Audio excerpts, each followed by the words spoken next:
అర్హులందరికీ pension మంజూరు చేసిన ఘనత వైఎస్ జగన్ ప్రభుత్వంలోనే సాధ్యమైందని అంబేద్కర్ కోనసీమ జిల్లా కొత్తపేట ఎమ్మెల్యే చీర్ల జగ్గారెడ్డి అన్నారు. రావులపాలెం మండల ప్రజా పరిషత్ కార్యాలయంలో 435 మందికి కొత్త పెన్షన్లు పంపిణీ చేశారు. ప్రతి కుటుంబంలో అర్హులకు వివిధ రకాల పథకాలు అందుతున్నాయని అన్నారు. ఈ కార్యక్రమంలో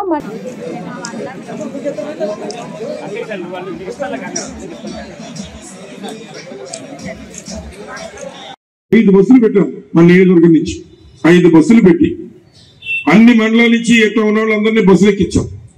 మళ్ళీ అందరూ వయసు ఎక్కువ ఉన్నటువంటి వాళ్ళు గబుకున్నారు కుట్టుకుమంటారు భయం వేసి మళ్ళీ ముందొక అంబులెన్స్ వెనకొక అంబులెన్స్ పెట్టి డాక్టర్లు కూడా పెట్టాం.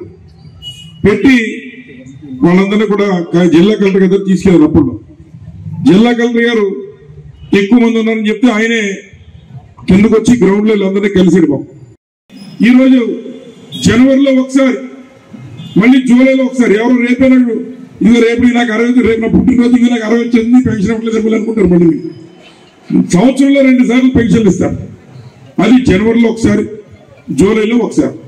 ఈ లోపు మీకేమైనా ఈ మధ్యలో మీకు 60 సంవత్సరాల వయసు ఉన్నట్టయితే ఆ పెన్షన్ ని మీరు ఒకసారి మీ యొక్క వాలంటీర్తో కానీ సచివాలయంలో కానీ చెప్తే దాన్ని నమోదు చేసి శాంక్షన్ పెట్టుకుంటారు. ముందు జనవరిలో జూలైలో మీకు పెన్షన్ ఇచ్చే కార్యక్రమం చేస్తారు. మాకు ఓటు వేసారా లేదా అనేటువంటి పక్కన పెట్టి కులాలు మతాలన్నీ పక్కన పెట్టి కడుపు చూసి వీడికి అర్హత ఉందా లేదా అని ఒకే ఒక ప్రామాణికంగా తీసుకుని ఇవాళ మన నియోజకవర్గంలో 1400 పెన్షన్లు ఈ రోజు అందరికి ఇచ్చేటువంటి కార్యక్రమం మన మా చేతిపై జరుగుతుంది. ఇది అదృష్టమా కాదని అడుగుతున్నాం. అలాగే అప్పుడు కలెక్టర్ గారి దగ్గరికి వెళ్ళాలని పని లేదు. పథకం కానీ ఇంకా బడుగు బలహీన వర్గాలకు ఇచ్చేటువంటి ఈ 18,700 వారికి ఉన్నటువంటి పరిస్థితుల వల్ల ఉద్యోగరీత్యా కావచ్చు వ్యాపారరీత్యా కావచ్చు వారిని వృద్ధాప్యంలో సరిగ్గా చూడలేటువంటి పరిస్థితి మరి మన మీద ఉంటుంది.